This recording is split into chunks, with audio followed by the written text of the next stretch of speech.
നമസ്കാരം, ഞാൻ നിങ്ങളുടെ സനിൽ പെരുന്തോട്ടത്ത്.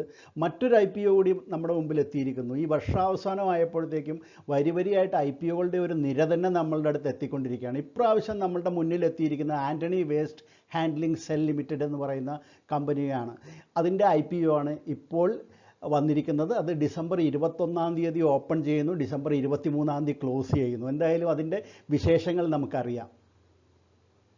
നിങ്ങൾ ഈ ചാനൽ ഇഷ്ടപ്പെടുന്നെങ്കിൽ ഇത് സബ്സ്ക്രൈബ് ചെയ്യാൻ മറക്കരുത്. കൂടാതെ ഇതുപോലുള്ള IPOകൾ വരുമ്പോൾ നിങ്ങൾക്കത് അറിയണമെന്ന് ആഗ്രഹമുണ്ടെങ്കിൽ തീർച്ചയായിട്ടും ലൈക്ക് ചെയ്യുക. ലൈക്ക് ചെയ്യുമ്പോഴാണ് എനിക്ക് മനസ്സിലാവുന്നത് നിങ്ങൾ ഈ IPOകളെ കുറിച്ചുള്ള അല്ലെങ്കിൽ ഇനീഷ്യൽ പബ്ലിക് ഓഫറിനെ കുറിച്ചുള്ള വീഡിയോകൾ നിങ്ങൾ വളരെയധികം ഇഷ്ടപ്പെടുന്നുണ്ടെന്നുള്ള വിവരം എനിക്ക് കിട്ടുന്നത്. കൂടാതെ നിങ്ങളുടെ ഫ്രണ്ട്സിനൊക്കെ ഇത് തീർച്ചയായിട്ടും ഷെയർ ചെയ്യാൻ മറക്കരുത്, കമൻറ്റ് ചെയ്യാനും മറക്കരുത്. കഴിഞ്ഞ IPOകളിലെ നിങ്ങളുടെ പെർഫോമൻസ് എങ്ങനെയാണ് ഉണ്ടായിരുന്നു എന്ന് അറിയാനും എനിക്ക് ആഗ്രഹമുണ്ട്. അപ്പോൾ ഇതുവരെ അക്കൗണ്ട് ഓപ്പൺ ചെയ്തില്ല, ട്രേഡിംഗ് അക്കൗണ്ട് ഓപ്പൺ ചെയ്യണമല്ലോ നമുക്ക് IPO അപ്ലൈ ചെയ്യാനായിട്ട്. അത് ഓപ്പൺ ചെയ്തിട്ടില്ലാത്തവരുണ്ടെങ്കിൽ തീർച്ചയായിട്ടും അതിൻ്റെ ഒരു ലിങ്ക് ഞാൻ ഇതിൻ്റെ താഴെ ഡിസ്ക്രിപ്ഷൻ ബോക്സിൽ കൊടുത്തിട്ടുണ്ട്. ആ ലിങ്കിൽ ക്ലിക്ക് ചെയ്ത് കഴിഞ്ഞാൽ നിങ്ങൾക്ക് ഒരു ട്രേഡിംഗ് അക്കൗണ്ട് എത്രയും പെട്ടെന്ന് ഓപ്പൺ ചെയ്യാനായിട്ട് സാധിക്കും. അപ്പോൾ നമുക്ക് ഇതിൽ പ്രത്യേകിച്ച് ഇപ്പോൾ ആൻ്റണി വേസ്റ്റ് ഹാൻഡ്ലിംഗ് സെൽ എന്ന് പറയുന്ന കമ്പനിയുടെ IPOയെക്കുറിച്ച് വിശദമായിട്ട് നമുക്ക് പരിശോധിക്കാം. ഇഷ്യൂ ഓപ്പൺ ചെയ്യുന്നത് 21-ാം തീയതിയാണ്, ഡിസംബർ. പിന്നെ നമ്മൾ അറിയേണ്ട ഒരു കാര്യം 85 ക്രോഴ്സാണ് ഇവർ പബ്ലിക് ഇഷ്യൂ നടത്തുന്നത്. ഫ്രഷ് ഷെയർസ് പുതുതായിട്ട് അവർ ഇഷ്യൂ ചെയ്യുന്നത് 85 ക്രോഴ്സ് ആണ്, രൂപയുടെ ഓഹരികളാണ്. 68,24,933 ഷെയർസ് അവരുടെ ഇപ്പോഴുള്ള പ്രൊമോട്ടേഴ്സ് അല്ലെങ്കിൽ ഇപ്പോഴത്തെ ഷെയർ ഹോൾഡേഴ്സ് സെല്ല് ചെയ്യുന്നുണ്ട്.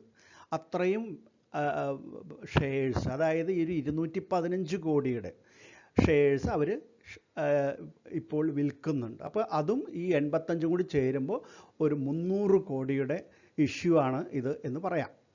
അപ്പോൾ ഇതെന്തിനു വേണ്ടിയിട്ടാണ് ഇഷ്യൂ നടത്തുന്നത് എന്നുള്ളതാണ്. അപ്പോൾ അവരുടെ 2 സബ്സിഡിയറി കമ്പനിയുണ്ട്, AGNBiro ആൻഡ് ALESPL എന്ന് പറയുന്ന 2 സബ്സിഡിയറി കമ്പനിയുണ്ട്. അവർ വഴി ഉള്ള ഒരു പ്രൊജക്റ്റ് നടപ്പിലാക്കാൻ അതിനു വേണ്ടിയിട്ടുള്ള ഇൻവെസ്റ്റ്മെൻ്റ് ആയിട്ടാണ് ഈ പണം ഉപയോഗിക്കുന്നത്. ഈ 85 ക്രോഴ്സ്, ബാക്കിയുള്ള പണം ഇപ്പോഴത്തെ ഇൻവെസ്റ്റേഴ്സ് അല്ലെങ്കിൽ അവരുടെ പ്രൊമോട്ടേഴ്സ് ഷെയർ വിറ്റ് അവർ ആ പൈസ കൊണ്ടുപോകും.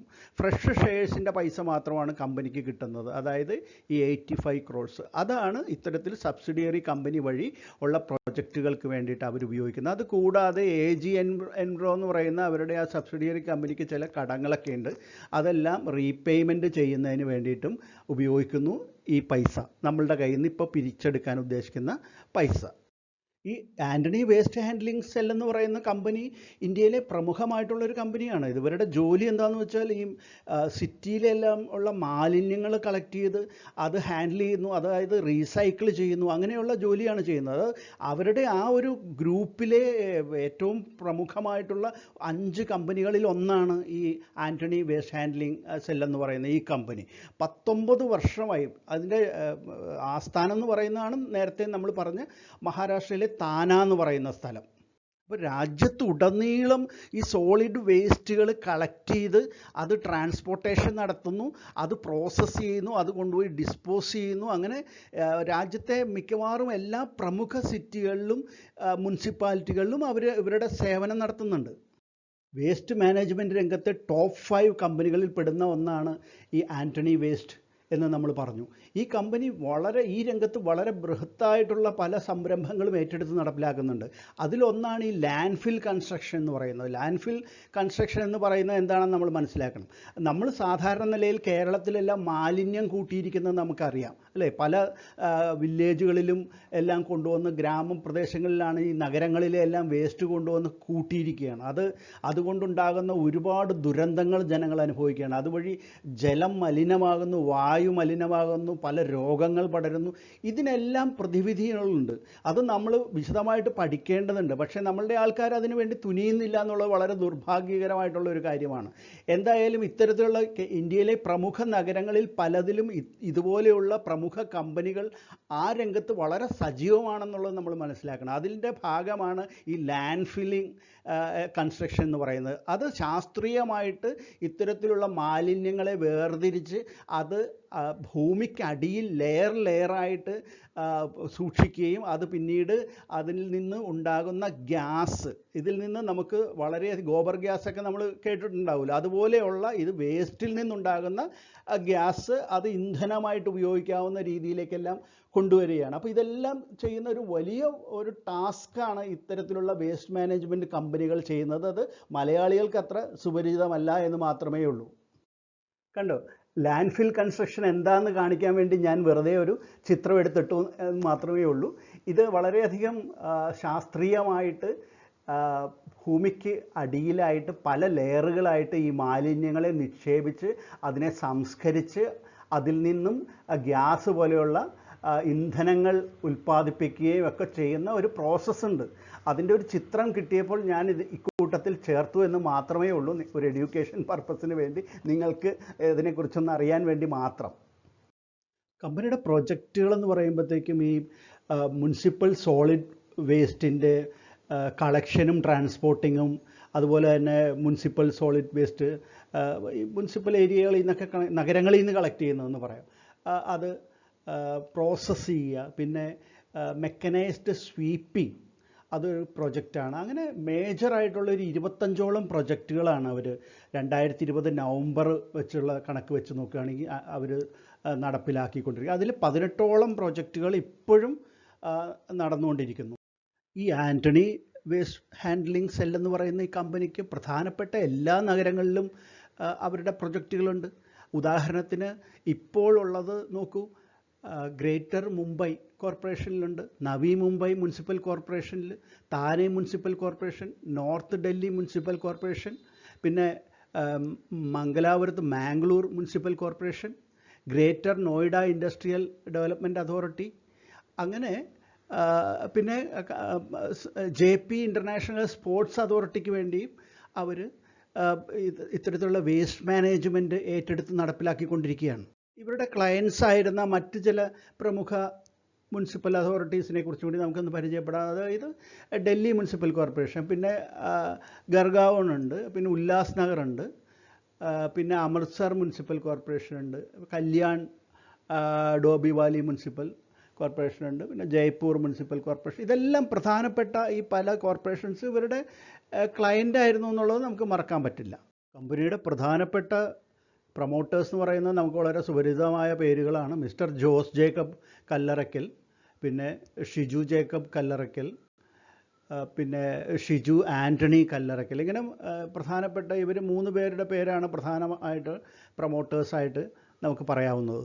ഇവരെ കൂടാതെ വേറെ കുറച്ച് പ്രൊമോട്ടേഴ്സ് കൂടി ഉണ്ടെന്നുള്ളത് നമുക്ക് എന്തായാലും മനസ്സിലാക്കാൻ സാധിക്കും. കാരണം അവർ കുറച്ച് ഓഫർ ഫോർ സെയിൽ വെച്ചിട്ടുണ്ടല്ലോ, ഷെയർസ് വിൽക്കുന്നുണ്ട് കുറച്ച്.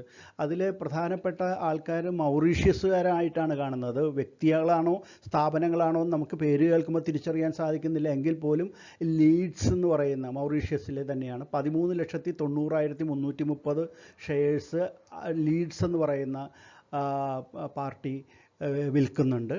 ടോൺബ്രിഡ്ജ് എന്ന് പറയുന്നവർ 20,85,510 ഇക്വിറ്റി ഷെയർസ് ഇപ്പോൾ സെല്ല് ചെയ്യുന്നുണ്ട്. കേംബ്രിഡ്ജ് 11,58,667 ഇക്വിറ്റി ഷെയർസ് അവർ വിൽക്കുന്നുണ്ട്. പിന്നെ ഗിൽഡ്ഫോർഡ്, എല്ലാം മൗറീഷ്യസാണ്, അവരും 21,90,426 ഇക്വിറ്റി ഷെയർസ് വിൽക്കുന്നുണ്ട്. അപ്പോൾ ഇത്രയും പേര് വിൽക്കുമ്പോഴാണ് ഒരു 215 കോടി രൂപ അങ്ങനെ അവർക്ക് ലഭിക്കും. ഇത്രയും ഷെയർസ് അവർ വിൽക്കുമ്പോൾ ബാക്കി 85 crores ശരിക്കും ഇപ്പോൾ ധനസമാഹരണത്തിന് വേണ്ടി വിൽക്കുന്നു. അപ്പോൾ 85,000 കമ്പനിക്ക് കിട്ടുന്നത്. ബാക്കി 215 കോടി പ്രൊമോട്ടേഴ്സ് അവരുടെ ഷെയർ വിറ്റ് കൊണ്ടുപോവുകയാണ്. ഇത് നമുക്ക് കമ്പനിയുടെ ഫിനാൻഷ്യൽ ഒന്ന് ഒറ്റ നോട്ടത്തിൽ അറിയുന്നതിന് വേണ്ടിയിട്ടാണ്. എല്ലാം തന്നെ ഈ വർഷം അത് പകുതി വരെയുള്ള ഇപ്പോൾ വരെയുള്ള ഒരു കണക്ക് മാത്രമേ ഇതിനകത്തുള്ളൂ. ബാക്കി കഴിഞ്ഞ വർഷങ്ങളിലെ 19-ലെയും 18-ലെയും 17-ലെയും എല്ലാം കണക്കുകൾ ഇവിടെ കൊടുത്തിട്ടുണ്ട്. റവന്യൂ ആണെങ്കിലും ഇപ്പോൾ നമ്മൾ നോക്കുകയാണെങ്കിൽ ഇതുവരെയുള്ള റവന്യൂ വെച്ച് നോക്കുകയാണെങ്കിൽ വലിയ കുഴപ്പം സംഭവിച്ചിട്ടില്ല. ഈ നെറ്റ് ഇൻകം ആണെങ്കിലും വളരെ മികച്ചതാണ്.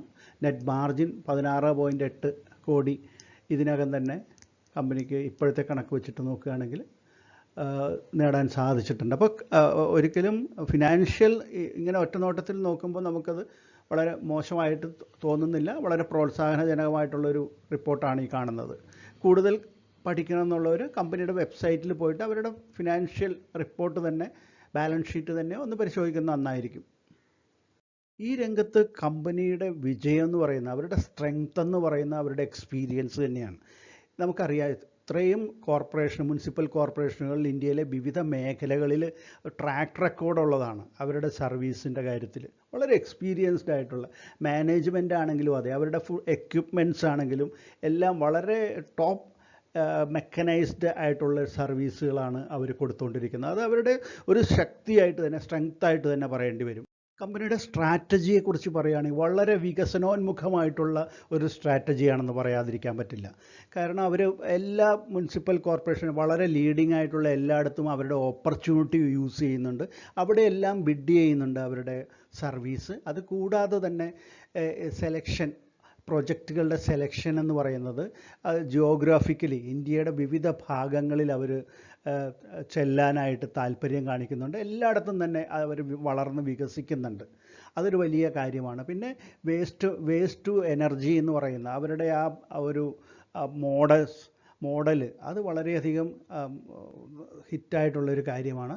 പിന്നെ ഓപ്പറേഷണൽ എഫിഷ്യൻസിയെക്കുറിച്ച് പറയുകയാണെങ്കിലും അതിലും ആൻ്റണി വേസ്റ്റ് ഹാൻഡ്ലിങ് വളരെയധികം പ്രശസ്തരായിട്ടുള്ളൊരു കമ്പനിയാണ്.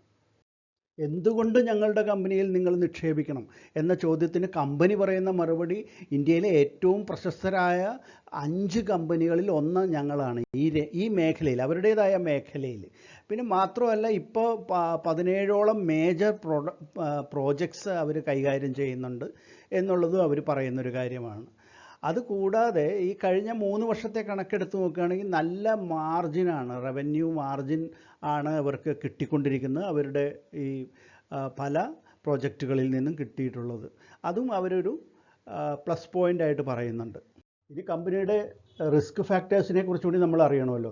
അതായത് നമ്മൾ സ്റ്റാറ്റ്യൂട്ടറി അറിയിപ്പെന്നൊക്കെ പറയുന്ന പോലെ അക്കാര്യങ്ങൾ കൂടി അറിഞ്ഞിട്ട് വേണം നമുക്കത് ഇഷ്യൂ അപ്ലൈ ചെയ്യാനായിട്ട്. അതായത് നമുക്ക് ഒരു കാര്യം അറിയേണ്ടതെന്താണെന്ന് വെച്ചിട്ടുണ്ടെങ്കിൽ മുനിസിപ്പൽ കോർപ്പറേഷൻസ് ഒക്കെ ആയിട്ടാണ് അധികവും ഈ കമ്പനിക്ക് ഇടപെടേണ്ടി വരുന്നത്. അപ്പോൾ പൈസ കിട്ടണ്ടേ ഈ കമ്പനികളിൽ നിന്നൊക്കെ, കോർപ്പറേഷനിൽ നിന്നൊക്കെ പൈസ കിട്ടാനായിട്ട് ചില സമയങ്ങളിലൊക്കെ സമയമെടുക്കും. കാരണം അവരും ലാഭത്തിലൊക്കെ ആയിരിക്കണം. അവർ ക്യാഷ് റിച്ച് ആണെങ്കിൽ പെട്ടെന്ന് ബില്ല് മാറി കിട്ടും, അല്ലെങ്കിൽ സാധാരണ നിലയിൽ പോലെ കുറച്ച് ചില സമയത്തൊക്കെ താമസം ഉണ്ടാവാറുണ്ടെന്നുള്ളതാണ് ഒരു റിസ്ക് ഫാക്ടർ പറയുന്നത്. പിന്നെ ഇവരെല്ലാം ഈ കോർപ്പറേഷൻസ് എല്ലാം ഒരു വർക്ക് കൊടുക്കുന്നത് നേരത്തെ ചെയ്തിട്ടുള്ള വർക്ക് എങ്ങനെയുണ്ട് എന്നൊക്കെ നോക്കിയിട്ടാണ്. അപ്പോൾ സാറ്റിസ്ഫാക്ഷൻ ലെവൽ എന്ന് പറയുന്നത് എപ്പോഴും വളരെ ഉയർന്നു നിൽക്കണം എന്നുള്ളത് വളരെ ശ്രദ്ധിക്കേണ്ട ഒരു കാര്യമാണ് കമ്പനിയെ സംബന്ധിച്ച് എന്നുള്ളതാണ് മറ്റൊരു കാര്യം പറയുന്നത്. പിന്നെ ഇവരുടെ കസ്റ്റമേഴ്സ് എന്ന് പറയുന്നത് ഈ കോർപ്പറേഷൻസും ഒക്കെ ആണല്ലോ. അപ്പോൾ അവരുടെ എണ്ണം വളരെ കുറവല്ലേ, വളരെ വലിയൊരു